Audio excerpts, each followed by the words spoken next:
Welcome back to the Chris Gates Fitness Podcast. Thank you so much for joining me as always. I'm super excited that you're here, and I'm super excited to dive into another episode of the podcast that I think is going to be a really, much needed deep dive into aspect of fitness and an aspect of health and wellness that's going to impact everybody. It's going to impact you at some point, if not currently. Basically, anybody that's pursuing a health or fitness goal needs to be focusing on recovery. And the thing about recovery is that there are so many different aspects to recovery that it can be a little bit maybe daunting or confusing to figure out the things that you should be doing to make sure that you're recovering from your workouts and having your body adapt in the ways that you want it to adapt, right? Like you're putting in all of this work with your diet, your training program to look a certain way or feel a certain way or anything like that. Recovery is going to be a major aspect of your program and of your daily routine that's actually going to make those adaptations happen. So we're going to dive into a lot here. And if you listen to my previous podcast episode, we dove into everything you need to know about macronutrients. We talked about protein, carbs, fats, even alcohol. If you haven't listened to that episode, I would highly recommend that you do it because it was another episode very much like this one where we covered everything, like literally everything that you need to know. And I want to focus on that need to know because I'm not going to dive into all the super sciencey stuff in this episode. We will talk about that a little bit, but we're going to dive into the details related to what you actually need to know, okay, about recovery. So it's not going to be hopefully like way too far into the weeds. I'm going to make this as easy to understand as I possibly can. And also by the end of this episode, you're going to have a really firm understanding, hopefully, of what you need to do to manage your recovery and reach the fitness goals that you have. And we'll see how long this goes. Honestly, I have about 10 or 11 pages worth of notes for this episode, and if it starts to run on super long, we may make this a part 1 and then dive into a part 2 next week. I'm not really sure, but we'll see how it all unfolds. All I know is I have coffee, I have water, I have my notes, and I'm ready to dive into things. So here's a list of the topics that we're going to cover about recovery. First and foremost, we're going to talk about what recovery is and why it's important, just kind of set the stage of what we're talking about today. And then we're going to dive into strength training and recovery, the recovery demands of strength training, the recovery demands of cardio, and just talk about, those are really the two main forms of exercise that most people participate in. So how does your body react and adapt to those forms of exercise? And what do you need to be worried about, from a recovery standpoint in terms of doing everything you need to do to make your body adapt and recover from doing those forms of exercise. The role of sleep. Sleep is a monumentally big piece to the puzzle of recovery. So we're definitely going to take some time and spend some time talking about sleep. The role of your diet. Obviously, nutrition plays a big role with recovery as well. We're going to talk about rest days, when those need to be plugged into your routine and how often. Also, we're going to talk about deload weeks and how often those need to be plugged into your routine and what those are if you're unfamiliar. We're going to talk about how stress factors into recovery because that can play a big role as well. Your age, so really like your biological age, how old you are right now, and also your training age, how long you've been exercising, and really what that means in terms of your ability to recover and okay, if you're younger or if you're older, what matters the most, or does it get more important with recovery or more difficult with recovery based on where you are currently in your life? We'll talk about that. We're going to talk about supplementation because obviously I'm sure you have heard and read and seen millions of supplement ads talking about the best whey protein for recovery and whatnot. And we're going to dive into really what you need to be focused on from the supplementation side of things. And then just a bunch of additional recovery modalities. There's a lot of like fads out there. There's a lot of fancy tech and gadgets and equipment that some people use to help them recover from workout to workout. And we'll talk about, what what devices or tech or fads that are out there that maybe are worth your while, which ones aren't, and whether there's, evidence suggesting that some of these things are or are not actually effective. So we'll dive into that at the very end. And so, obviously you could see it took me 4 or 5 minutes just to run through the topics that we're going to cover. Obviously, we're going to cover a lot in this episode. Before we dive into all of the nuts and bolts and details, really quick, if you're new here, just want to introduce myself. Hi, my name's Chris. I'm an online fitness coach. I work with people all over the world to build muscle, burn fat, develop healthy lifestyle habits, really just chase their fitness goals. And if that's something that you're interested in, or you would be interested in, or if you think like, hey, I might need a little bit of help because I've been spinning my wheels, or I just don't know if I'm doing the right things, well, that's what I help people do every single day, every week, every month, every year. So there will be a link to my coaching page in the show notes of this episode, which you can check out. Hit that link. It'll take you over to my website. You can learn more about what coaching looks like. And if it all sounds good and you want to talk about your goals, go ahead, submit an application. I'll follow back up with you and we'll talk more about what you've got going on and what you want to achieve. But okay, let's talk about first and foremost, what recovery is and why it's so important. Because it's one thing to go into the gym and get a good workout in, but that's like, 30 to 60 minutes of your day, and there's a whole 23 other hours of the day that really, really matter in terms of like actually being able to adapt to that workout that you put in.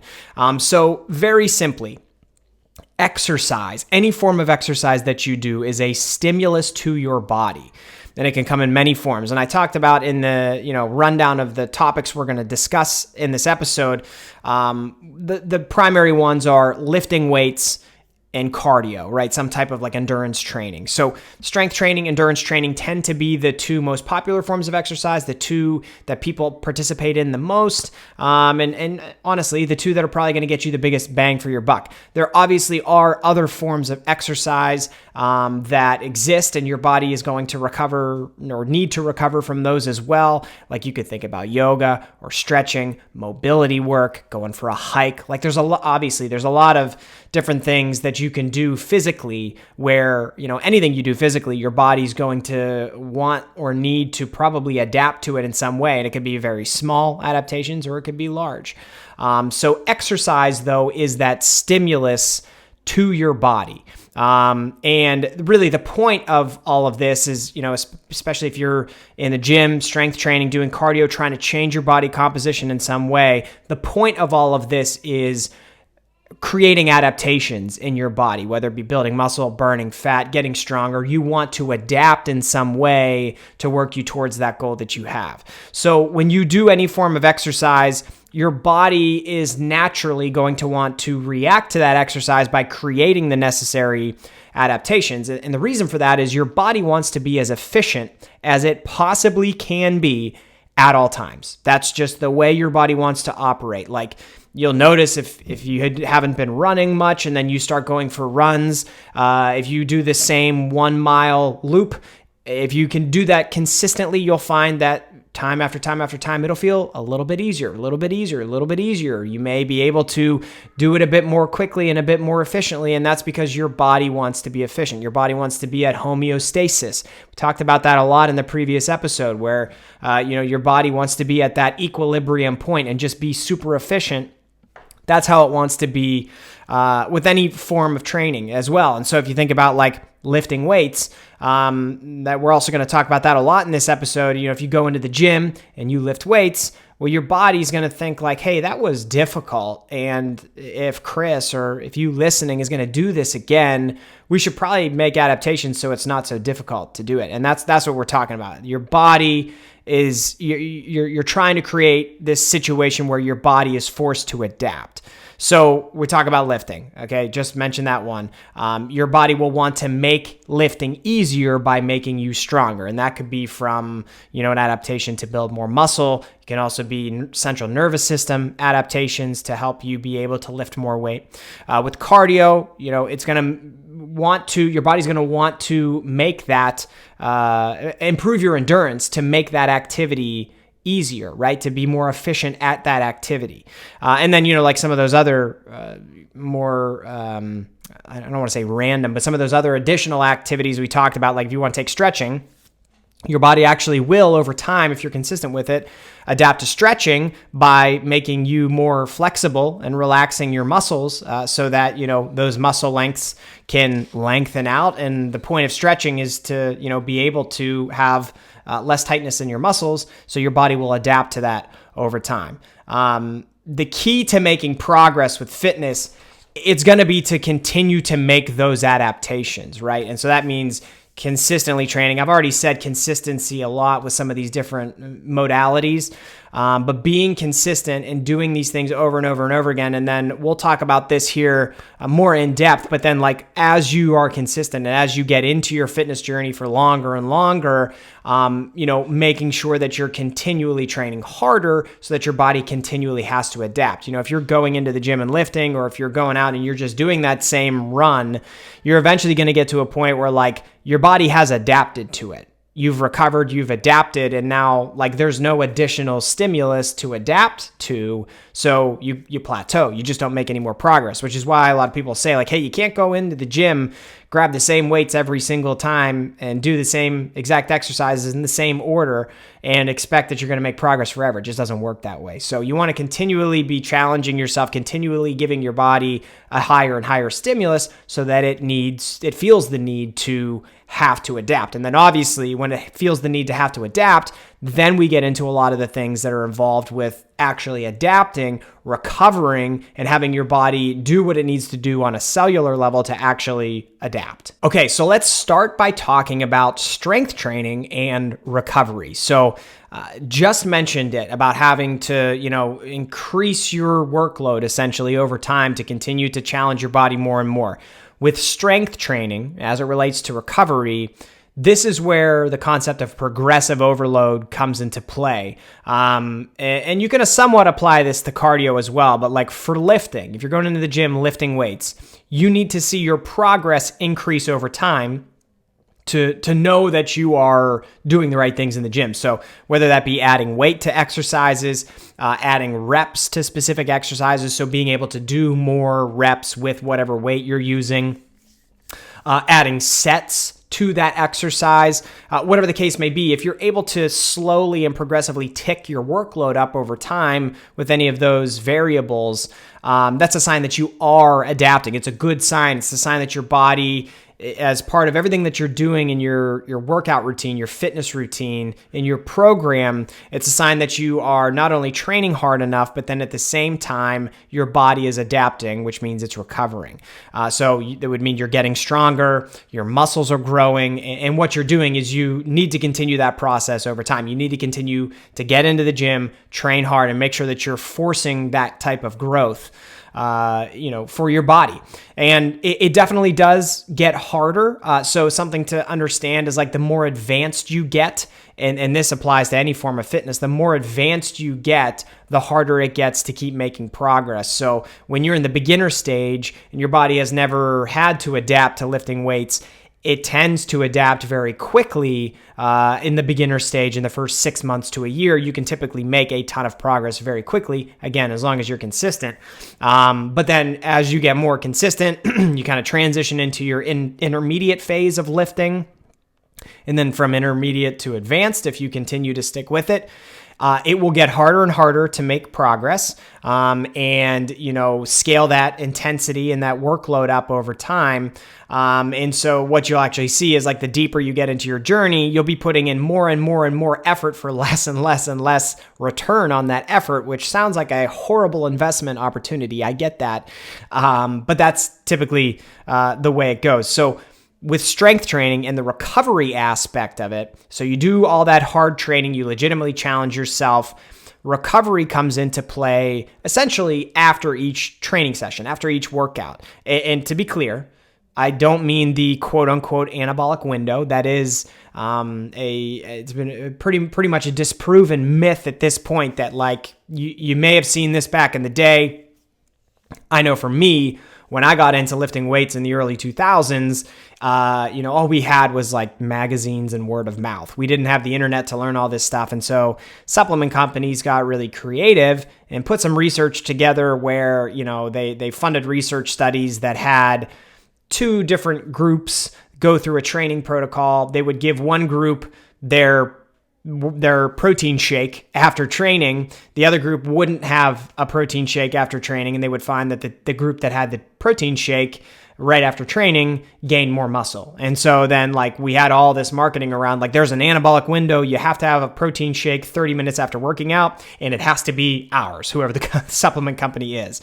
And over time, we've realized hey, the reason that looked so convincing is just because you didn't give the other group protein. So then over the course of time, they weren't having a lot of protein, which meant logically the group that had more protein built more muscle because your body needs protein to build muscle. You know what I mean? So I'm not talking about the anabolic window when I say recovery comes into play after training. But what I am saying is when that workout ends, more or less, is when your body starts to signal, your brain starts to signal to your body hey, we're doing something challenging here. We need to react to it. So after you lift weights, your brain signals to the rest of your body that recovery, it needs to happen. And that would be for whatever muscle groups you're training. So if you train a specific muscle group, your brain will send a cascade of signals to that area of your body, and will essentially tell your body we need to repair, we need to recover, we need to hopefully grow new muscle tissue if you're providing your body with what it needs. And we'll talk about nutrition here in a little bit and break down exactly what your body needs. But a cascade of things happen on a cellular level to kick the recovery process into motion. And this is a great example of where I'm not going to get into the science of it because I don't think I'm smart enough to actually articulate that to you, even though I have a master's degree and I studied this stuff and I know what it is, but I have to I don't know about you listening, but the stuff I learned in school, I learned it, I passed the test, but for me to tell you exactly how the cellular stuff would happen, well, I'd have to go get my notes from grad school in my textbook, and I'm just not going to do that here. So we can simplify it to that, is that a cascade of things happen on a cellular level. And primarily, if we want to get into a little bit of the details, your body's going to try and shuttle a lot of the amino acids from the protein that you eat. So protein is made up of these chains of things called amino acids. It's going to shuttle those amino acids into the muscle cells to assist with recovery and growth. Okay, so when you're sleeping is actually where a lot of this repair actually occurs, and that's another item we're going to talk about down the road here: sleep and how it relates to your recovery. But when you're sleeping is when a lot of this recovery actually happens, and that's during sleep. Your body also secretes a lot of different hormones that assist in anabolism. So if you think about anabolism, it means growth essentially. Anabolism, anabolic growth, which means building new tissue, right? Building new muscle tissue in your body. So you can see, hopefully this helps you understand that while lifting weights is important, it is the stimulus. If you want to build muscle or get stronger, it's the stimulus that creates that recovery process. It's what forces those processes to take place. But you need to be doing things right outside of the gym to fully recover. And we've talked a little bit about some of those items, right? Like nutrition, sleep. And those are going to be very crucial to see as much progress as you can. But for recovery from strength training, you can just consider strength training as the stimulus that kicks all of those things into high gear. All right, let's roll into cardio and recovery. And this is kind of similar to what we just said about strength training. I mean, obviously, these are different types of training. One's strength, one's endurance. But, from a practical perspective or, in the logical perspective in terms of understanding what happens on the recovery side of things, the demands and the recovery needs of the body from cardio, the process that happens is similar. When you do a challenging cardio workout, it could be on the spin bike, on the treadmill, on the elliptical. It could be getting outside, going for a run, or getting out on your bike. Whatever the case may be, you're going to be using your muscles, your tendons, your bones, your joints, your ligaments to perform that exercise, right?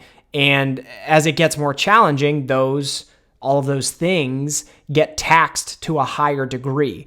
Additionally, with cardio, though, you'll be training your cardiovascular and circulatory system to a greater extent, for the most part, than you would be with lifting. So that's one of the bigger differences between the two. But there's progressive overload principles built into cardio as well. So if you want more endurance, if you want to be able to run longer distances, you need to run longer distances. So if you start doing that 1 mile run that I talked about at the beginning of the episode, well, eventually that, if you want to be able to run longer, that 1 mile is going to have to go to 2 miles and 3 miles and 4 miles and 5 miles. If you're training for like a half marathon or a marathon, you're going to have to build up your mileage over time. So progressively overloading in that sense is adding more mileage. Or, it could be the totality, the overall volume of time you spend running. So you could say, hey, I'm going to go for a 30-minute run. And, the way to progressively overload that 30-minute run is to bump it up to 31 minutes or 35 minutes or 40 minutes. So, that's another progressive overload principle that applies to cardio. Or if you want to get faster, if you're a sprinter and you want to improve your time in the 100 meters, you're going to have to do certain things to progressively overload your body to make it adapt and make you actually get faster at running. So there are the same types of principles. At the end of the day, you're implementing more and more workload, more and more of a challenge to your body. And once again, your body is going to have to respond to that in some way. And your recovery details need to be, tightly intact so that your body actually can recover from it. So, that's strength training and cardio. And what we can do now is take a transition into talking about a lot of some of the details that I've briefly mentioned here in the early going. I wanted to make sure I outlined those different popular forms of exercise, of fitness. And now we can break down a lot of the details that are actually going to help you either recover really well or help you understand why you're not recovering well. All right, item number 1 is going to be sleep. I do not think anything is more impactful from a recovery standpoint than getting enough sleep, getting enough consistently good sleep. And we're going to dive into some of the reasons why, but I think this is something that's often either overlooked or underappreciated. Most people think about diet first in terms of recovery, and a lot of other details that aren't necessarily maybe lifestyle habit related, but a lot of your lifestyle habits can and will impact your ability to recover, and sleep is probably at the forefront of all of those. So I mentioned this before, the vast majority of your recovery and growth and the adaptations you want to have from your workout routine, it's going to happen when you're sleeping. So you're going to want to treat your body well and recover and make a ton of progress. Well, you need to be sleeping enough. That's just a matter of the fact that's what you have to be doing. Most adults need somewhere between 7 to 9 hours per night on a consistent basis. Understandably, that's difficult for people depending on your phase of life. But if you can get into that 7 to 9 hour window, that's ideal. Oftentimes that means you're going to have to probably change some of your habits to make that happen. Like, I think it's very important, and there's a lot of research to suggest and prove this, that if you go to bed at the same time every day and wake up at the same time every day, and yes, that means the weekends too, you can, over time, as you're consistent with that, actually condition your body's hormones to promote really good sleep for that 7 to 9 hours that you're in bed. Now, that means you're probably going to have to turn off your favorite show or maybe binge watch Netflix a little bit less, or put your phone down, or God forbid, maybe even turn your phone off so that you can get to bed on time. But the more you do it, the better you're going to feel. And the better you feel over time, the better your progress is, the better you recover. It's probably going to make it actually easier and easier for you to get to bed on time.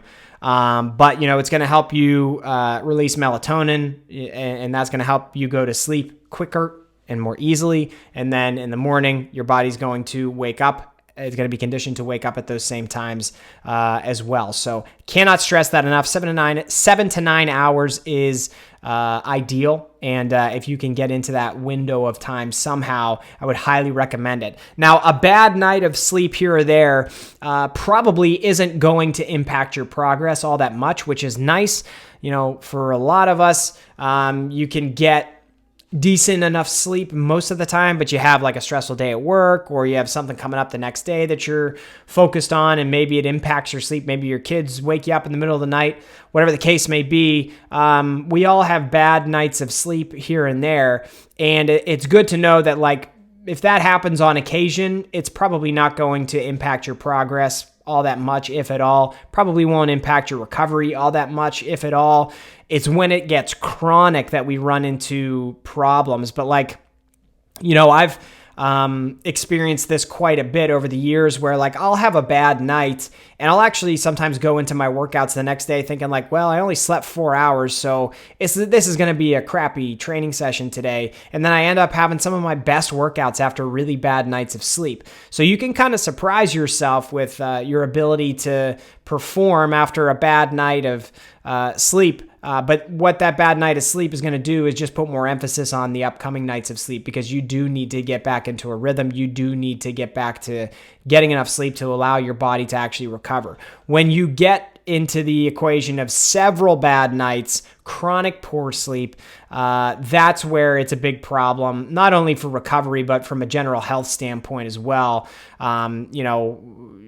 When you're sleeping, you're not only repairing and recovering your body physically, but there are, different sleep cycles you go into with REM sleep, rapid eye movement, and deep sleep. These different sleep cycles and phases of sleep that we go through help us recover our body, but also have a lot of recovery of the brain as well. So when you're chronically getting bad or not enough sleep, you're not going to be experiencing enough of these sleep cycles, which means you're not going to be recovering at all from a mental or a physical standpoint. And then you run into the situation where, if you're mentally not all there and you're trying to train hard, it's probably not going to go well. Your technique could be off, you could get injured, or you'll just be so lethargic that you won't be able to put the best effort into this workout that you can or that you want to. And as we talked about before, you need to go into the gym and be able to train legitimately hard to continue to push your body to want to recover and adapt. But if you can't put in that effort level, that stimulus won't be there. Or if you find a way to have the effort level be there, well, your body probably won't have the resources to recover because you're not getting enough sleep. So it really can snowball in the wrong direction. If you're regularly deficient in sleep, you're more likely to get injured. You're more likely to plateau with your progress. Your energy levels are going to be worse. Training performance could dip. Your stress levels could increase. That's another aspect of poor sleep. Can also, we've seen this a lot in research, poor sleep can also affect your decision-making nutritionally.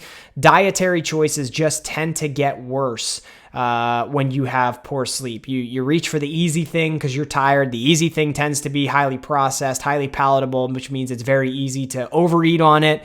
It's probably not high in protein. It's probably higher in sodium and sugar and, all those things. So that's going to bleed into your ability to recover. It's bad. Poor sleep chronically is bad. And I don't think that there's a more important aspect to your recovery than sleep. I've seen this a lot. You can make, regardless of your goal, you can make pretty decent progress with a crappy diet, but if you have great sleep. But I'm not so sure that the flip side of that is true. I'm not so sure that you can have a great diet, but terrible sleep, like 4 hours a night, and make the progress that you're looking for. It just does not tend to work out that way. So if you're going to take anything from this episode, sleep from a recovery standpoint is the first and most important thing that you should be focused on. We're obviously going to talk a lot about a lot of additional things, but with a lot of these additional things, if sleep is out of whack consistently, you're going to be making it very hard on yourself.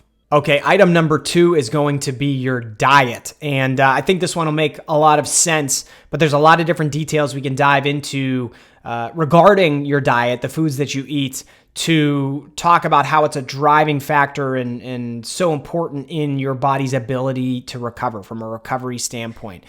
The two biggest driving factors of your diet in terms of recovery are going to be protein and calories. We talked about this a little bit already in the episode, but protein is going to provide your body with the amino acids it needs to repair and recover your muscles. And those amino acids, again, they're the building blocks to being able to do that. You need enough protein to recover efficiently. And additionally, calories can be essentially viewed as like all the other raw materials your body needs to get back to baseline. And, really actually more so than get back to baseline, like that's at a minimum, get back to baseline, but then also move past that baseline and get stronger, build more muscle, do the things that you want to do. So I really like an analogy that Dr. Mike Israetel uses often about the growth of a city, like a metropolitan city, to kind of make it clear as to the role of calories in this equation. What he often says, if like you picture a huge city like New York City, there are continually structures, buildings that are being built up and torn down at the same time. So if you think about your muscle, any individual muscle or muscle group as a city, there's muscle fibers that are being built up and broken down at the same time. So materials are being destroyed while at the same time, and I'm talking about the city here, materials are being destroyed while at the same time new materials are being brought into that city to replace the old ones and build up new buildings. So I say all that to say, like, for your muscles, from a recovery standpoint, when more materials, aka calories, are coming into your body, that means that means your muscles are going to be able to grow. They're going to have the things that they need to grow, which is where a calorie surplus comes from. And that's very important. I'm going to talk about that here in a moment. So a surplus of calories is very important.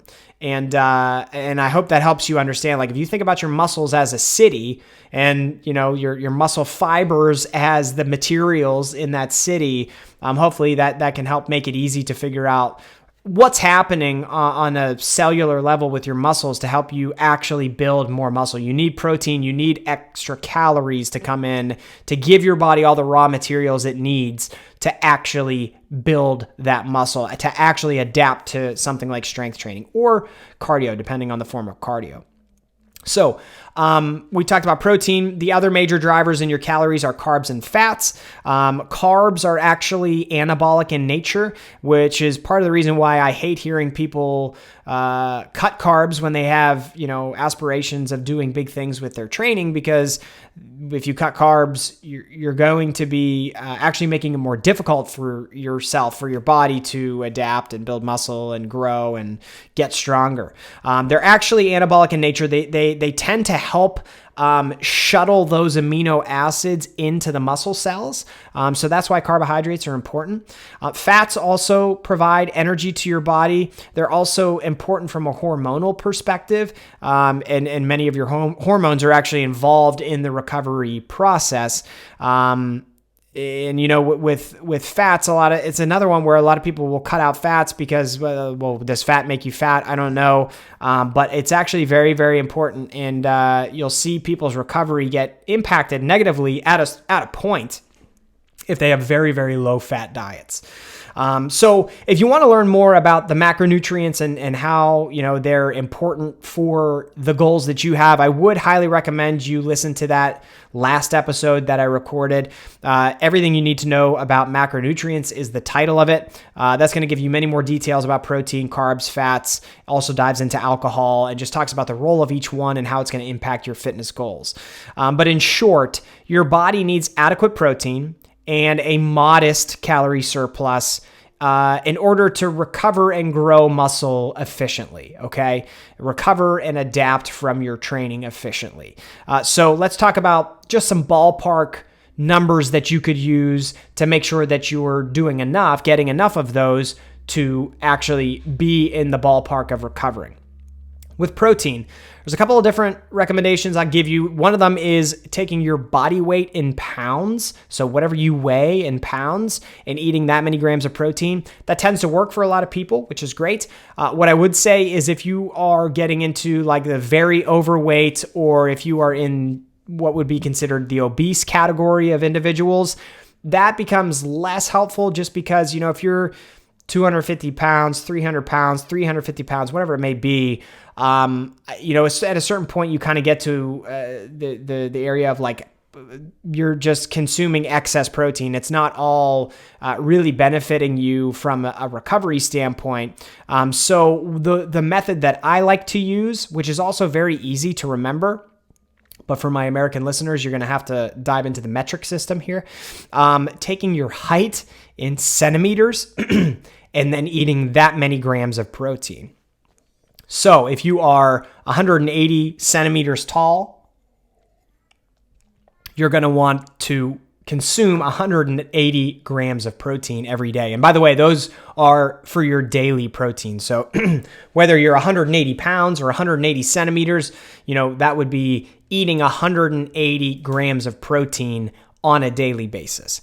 Now, in terms of calories, this one is a little bit more difficult for me to tell you because there's so much I don't know about you listening, but I can give you some guidelines that should help you figure out how to do it. First and foremost, to get into a modest calorie surplus, by modest, I'm talking like 300 to 500 calories above your maintenance. And now what is your maintenance? It's hard for me to tell you because I don't know you, but what I would suggest, the easiest way to do it is to track your diet for a while. Get a nutrition tracking app, one of the free ones like MyFitnessPal or Chronometer or something like that. Track your diet for a few weeks. Also monitor your body weight during that period of time. And you can start to figure out, okay, what amount of calories helps me stay right around weight stable on average. And then from there, you could add 300 to 500 calories to get yourself into a modest calorie surplus to help you start, building muscle, getting stronger, being able to recover.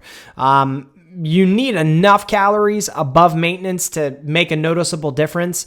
And I think some people make the mistake of wanting to quote unquote lean bulk, and they add like 100, 150 calories above their maintenance. And it's hard at that point to, be able to eat a very little bit more, like 100 calories more is like one apple a day. It's hard to be able to track that over time to see if it's making a noticeable difference for your body. So I think it's often beneficial to go a bit more above your maintenance, but we don't want to go to the point where you're eating so many calories. I wouldn't want you to go, okay, well, if I just need to be eating more than maintenance, I'll eat as much as I possibly can. That certainly is a strategy. That certainly will help you build muscle and recover, but what's going to happen is you're going to put on probably a lot of excess body fat that you probably didn't want to put on throughout this process. So I would stay in that 300 to 500 calorie range. That's always going to be specific to the individual. If you are like a smaller female, maybe you go a little bit less than that. But in general, I think that's probably going to help most people. And I have an article on my website that'll help you actually figure this out more specifically for yourself. It's titled, How Big Should My Calorie Surplus Be to Build Muscle? So you can look that up and that'll help you get more context and details to help you figure out what your calorie surplus, your modest calorie surplus should be. Carbs and fats, we could talk about those as well in terms of okay, how do you set those up for yourself? Generally, I would say men should have right around 25% of your daily calories coming from fat. It can be a little lower. It can be a little higher. Kind of depends on your preference and what you like in terms of fat intake.